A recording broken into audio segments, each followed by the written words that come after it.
สบายดีท่านผู้ชมที่เคารพขอต้อนรับบรรดาท่านเข้าสู่รายการลาวสร้างชาติท่านผู้ชมมาพบกันในอาทิตย์นี้ทางรายการของพวกเราจะได้นำผลงานการเคลื่อนไหวต่างๆของแนวลาวสร้างชาติมานำเสนอให้บรรดาท่านได้ติดตามรับชมซึ่งระยะที่1จะให้บรรดาท่านได้รับชมประธานศูนย์กลางแนวลาวสร้างชาติต้อนรับท่านเอกอัครราชทูตแห่งสาธารณรัฐประชาชนจีนท่านรองประธานศูนย์กลางแนวลาวสร้างชาติเข้าร่วมกล่องประชุมสมาคมคุณค่าลาวครั้งที่4และระยะที่2จะให้บรรดาท่านได้รับชมสำเร็จการจัดฝึกอบรมเวียกงานสื่อให้สัมมนากรแขนงโฆษณาทั่วประเทศท่านประธานแนวลาวสร้างชาติแข่งหลวงน้ำทาแสดงความรู้สึกเนื่องในโอกาสที่มาเข้าร่วมกล่องประชุมใหญ่ผู้แทนแนวลาวสร้างชาติทั่วประเทศครั้งที่12เนื้อในรายละเอียดจะเป็นคือแนวใดเอาเป็นว่าเฮาไปติดตามรับชมวันที่17มิถุนายน2026ที่ศูนย์กลางแนวลาวสร้างชาติท่านศาสตราจารย์ปริญญาเอกกิ่งแก้วไขคำพิทูลกรรมการกรมการเมืองศูนย์กลางพรรคประธานศูนย์กลางแนวลาวสร้างชาติได้ให้เกียรติต้อนรับการเข้าเยี่ยมคำนับของท่านนางฟางฮงเอกอัครราชทูตแห่งสาธารณรัฐประชาชนจีนประจำสาธารณรัฐประชาธิปไตยประชาชนลาว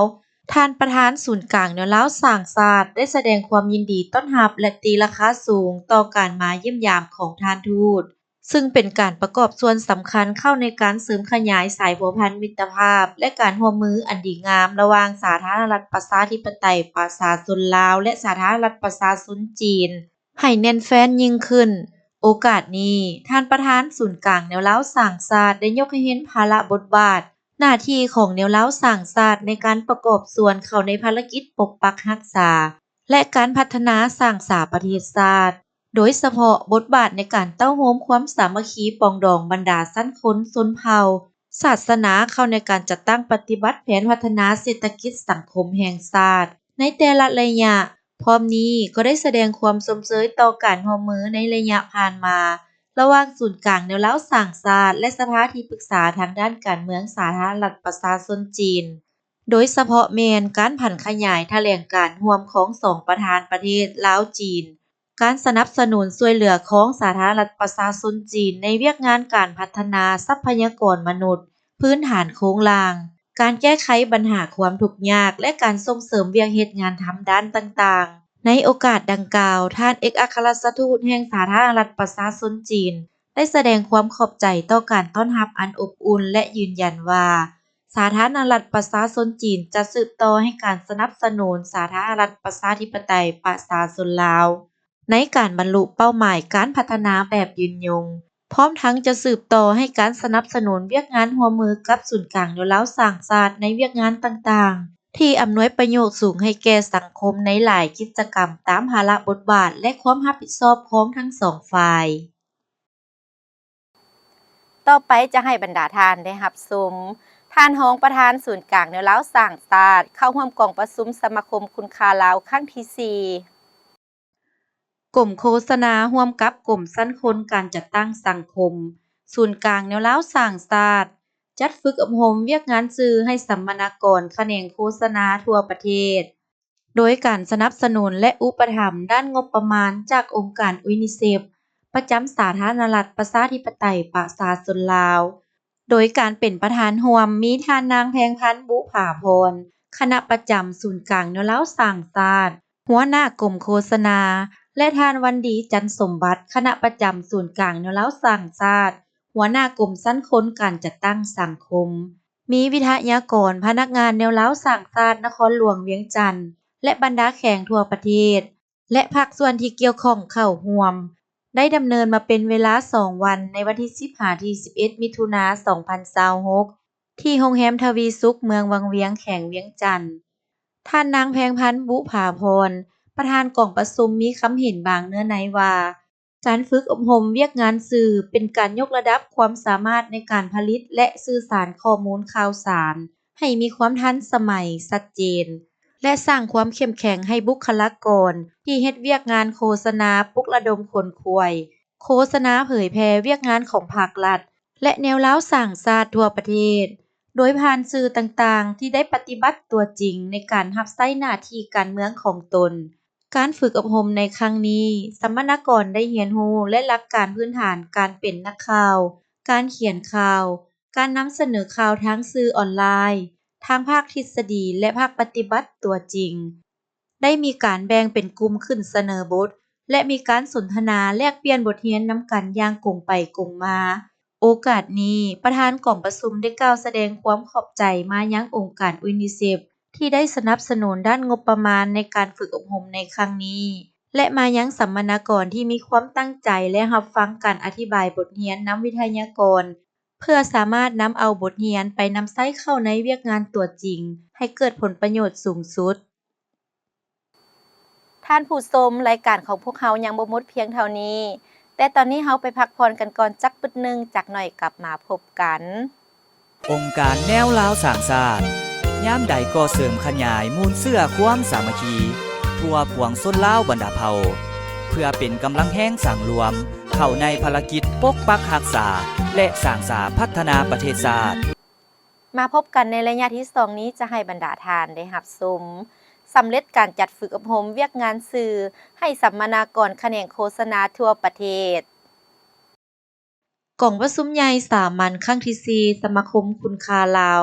ได้จัดขึ้นในวันที่ 17 มิถุนาย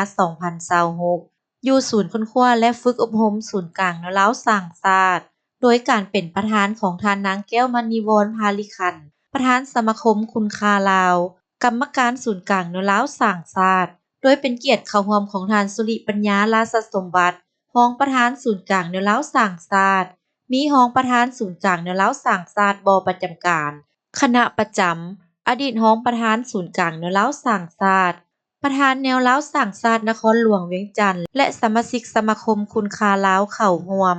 ในกองประชุมผู้เข้าร่วมได้รับชมวิดีโอภาพการเคลื่อนไหว20ปีของสมาคมคุณค่าลาวผ่านบทสรุปแผนการเคลื่อนไหว5ปีผ่านมา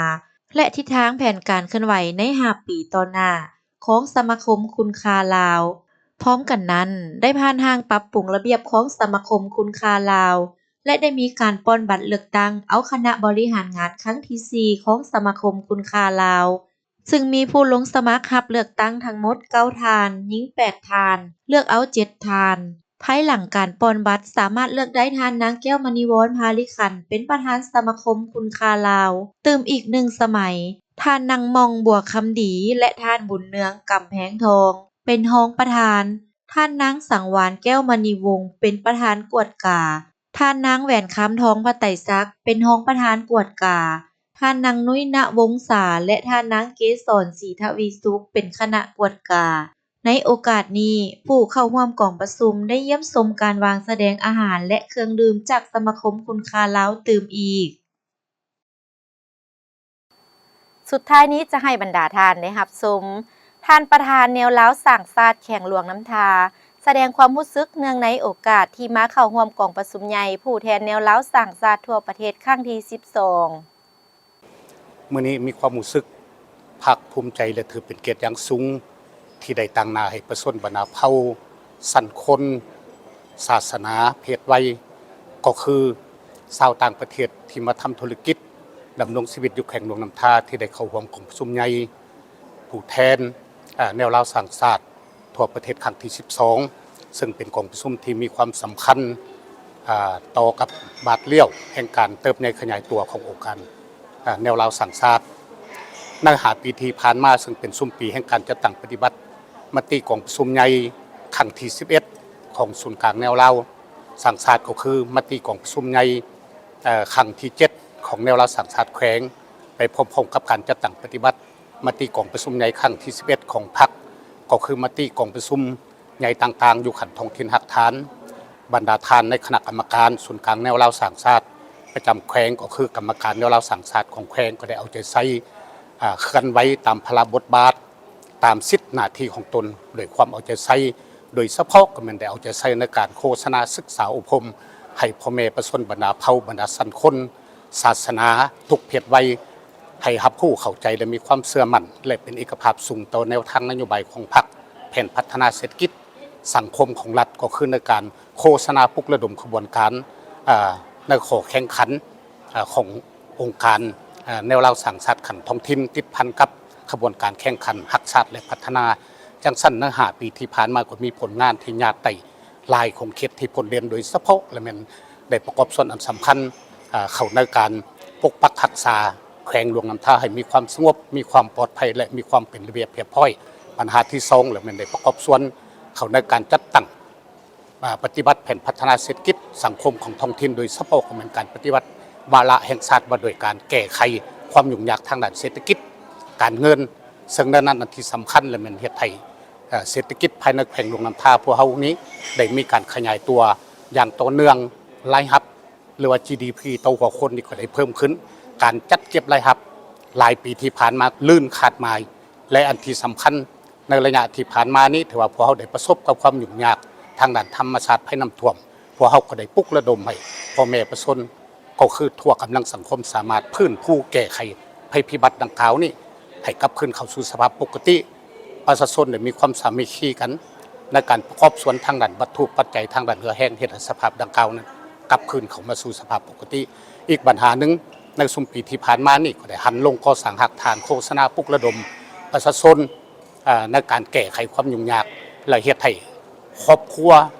พ้นทุกข์บ้านพ้นทุกข์เมืองพ้นทุกข์นี่เพิ่มขึ้นนอกจากนั้นอยู่ในขั้นบาทพวกเฮานี่ก็ได้ปลุกระดมบรรดาเมืองบรรดาบาทดอกสร้างกองทุนพัฒนาของโครงการแนวเราสังสารนี่ภายในแขวงหลวงน้ำท่านี่มี5กองทุนดังนั้นมีทุนหมุนเวียนทั้งหมด30ตื่กว่ากีบเนาะดังนั้นเป็นงานอันนึงที่สำคัญเลยมันพวกเขาได้เคลื่อนไหวโฆษณาปลุกระดมประชาชนบรรดาเผ่าในการอนุรักษ์รักษาและส่งเสริมวัฒนธรรมฮิตของประเพณีอันดีงามของศาสตร์ของเผ่าและติดพันกับการส่งเสริมการท่องเที่ยวนอกจากนั้นก็ยังมีเบียกงานหลายด่านที่ผลเด่นอยู่ภายในแขวงหลวงน้ำท่าของพวกเขาเนาะจังสันในตอนน้าภายหลังที่สำเร็จของประชุมใหญ่ผู้แทนของแนวเราสังชาติทั่วประเทศครั้งที่2นี้ทางองค์การแนวเราสังชาติพวกเขานี่ก็จะได้นำเอามติของประชุมลงเผยแพร่ให้พ่อแม่ประชาชนบรรดาเผ่าบรรดาสันคนได้รับผู้ได้เข้าใจยั้งลึกซึ้งและมีความเป็นเอกภาพสูงหลังจากนั้นก็จะได้สุกอยู่พันขยายเป็นแผนงานเป็นโครงการเป็นเบียงงานอันละเอียดแล้วก็สุกอยู่จัดตั้งปฏิบัติให้มีผลสำเร็จมีมรรคผลตัวจริงโดยเฉพาะเฮ็ดให้เนื้อในเฮ็ดให้รูปการเฮ็ดให้วิธีการในการเคลื่อนไหวเบียงงานขององค์การแนวเราสังสรรค์เพราะมีการหันเปลี่ยนอย่างแข็งแรงตอบสนองได้ในการจัดตั้งปฏิบัติแนวทางนโยบายของพรรคก็คือระเบียบกฎหมายของรัฐให้มันดีขึ้นกว่าเก่าเนาะท่านผู้ชมที่บรรดาทานรับชมผ่านไปทั้งหมดนั้นก็คือผลงานการเคลื่อนไหวต่างๆของแนวเล้าสร้างชาติที่ทางรายการของพวกเราได้นำมาเสนอให้บรรดาทานได้ติดตามรับชมกันในอาทิตย์นี้มาฮอดนี้เวลานาทีของทางรายการของพวกเราก็ใกล้จะหมดลงแล้วถ้าหากท่านใดยังมีความสนใจหรืออยากตำหนิติชมต่างๆก็สามารถโทรศัพท์มาได้ที่หมายเลข021218966หรือหมายเลขที่ขึ้นตามหน้าจอนี้มื้อนี้ต้องขอบใจนำทุกท่านที่ให้การติดตามรับชมรายการของพวกเฮามาตลอดพร้อมเดียวกันนั้นท่านยังสามารถติดตามการเคลื่อนไหวต่างๆของแนวเล้าสร้างชาติจากเว็บไซต์ของศูนย์กลางแนวเล้าสร้างชาติ www.lfnd.group.la และ Facebook ข่าวสารแนวโฮมและแอปพลิเคชัน LFND สำหรับมื้อนี้พิธีกรพร้อมด้วยทีมงานรายการเล้าสร้างชาติต้องขอลาท่านผู้ชมไปก่อนพบกันใหม่ในอาทิตย์หน้าวันและเวลาเดียวกันนี้สำหรับมื้อนี้ขอกล่าวคำว่าสบายดี